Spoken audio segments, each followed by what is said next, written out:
Today, and I just want to say one thing. I know it's not part of the speech that I'm going to read, but in reading the paper today, there was a very unusual place for a quote, but I thought it was interesting, and it was from Macy's, the department store, and it was a quote by Dr. Martin Luther King Jr.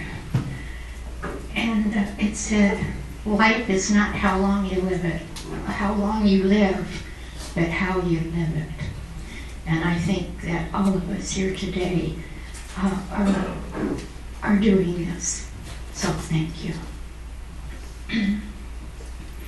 We're not going to let any mace stop us. We are masters in our nonviolent movement in disarming police forces. They don't know what to do. I've seen them so often. I remember in Birmingham, Alabama, when we were in the majestic struggle there, we would move out a 16th Street Baptist church day after day. By the hundreds we would move out. And Bull Connor would tell them to send the dogs forth, and they did come. But we just went before the dogs singing, "Ain't gonna let nobody turn me around." Bull Connor next day would say, "Turn the fire hoses on." And as I said to you the other night, Bull Connor didn't know history. He knew a kind of physics that somehow didn't relate to the transphysics that we knew about. And that was the fact that there was a certain kind of fire that no water could put out. And we went before the fire hoses. We had known the water. If we were Baptist or some other denomination, we had been immersed. If we were Methodist and some others, we had been sprinkled. But we knew water. That couldn't stop us, and we just went on before the dogs, and we would look at them, and we'd go on before the water hoses, and we would look at it, and we'd just go on singing, "Over my head I see freedom in the air." And then we would be thrown in the paddy wagons, and sometimes we were stacked in there like sardines in a can. And they would throw us in, and old Bull would say, "Take them off," and they did. And we would just go on the paddy wagon singing, "We shall overcome." And every now and then we'd get in the jail, and we'd see the jailers looking through the windows, being moved by our prayers and being moved by our words and our songs. And there was a power there which Bull Connor couldn't adjust to. And so we ended up transforming Bull into a steer. And we won our struggle in Birmingham.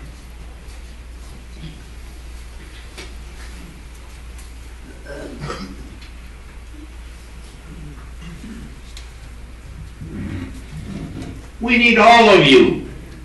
And you know what's beautiful tone is to see all these ministers of the gospel.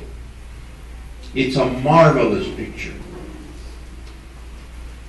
Who is it that is supposed to articulate the longings and aspirations of the people more than the preacher?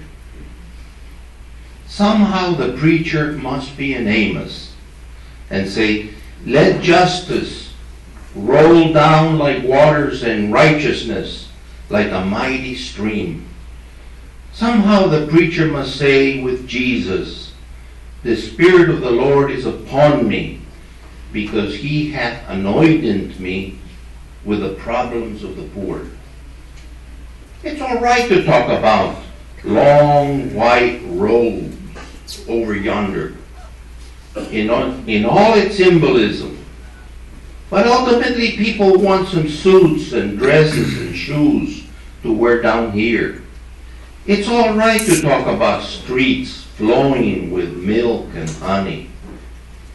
But God has commanded us to be concerned about the slums down here and his children who can't eat 3 square meals a day.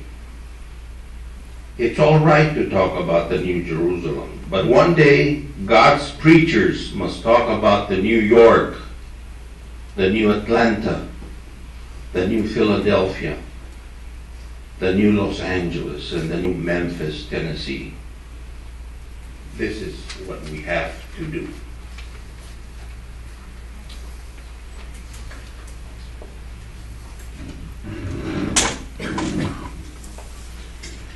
And I want to say tonight, I want to say that I'm happy that I didn't sneeze. Because if I had sneezed, I wouldn't have been around here in 1960, when students all over the South started sitting in lunch counters.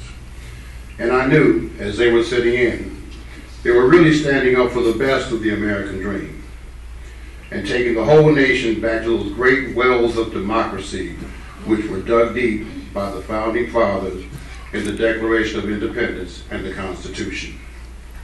If I had sneezed, I wouldn't have been around here in 1962, when Negroes in Albany, Georgia, decided to straighten their backs. And whenever men and women straighten their backs up, they're going somewhere, because a man can't ride your back unless it is bent.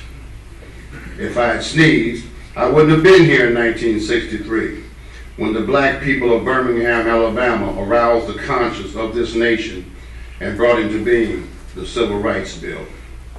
If I had sneezed, I wouldn't have had a chance later that year in August to try to tell America about a dream I had had.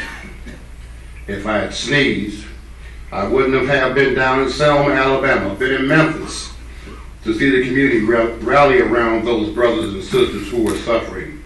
I'm so happy I didn't sneeze. And they were telling me, now it doesn't matter now. It really doesn't matter what happens now. I left Atlanta this morning, and as we got started on the plane, there were 6 of us.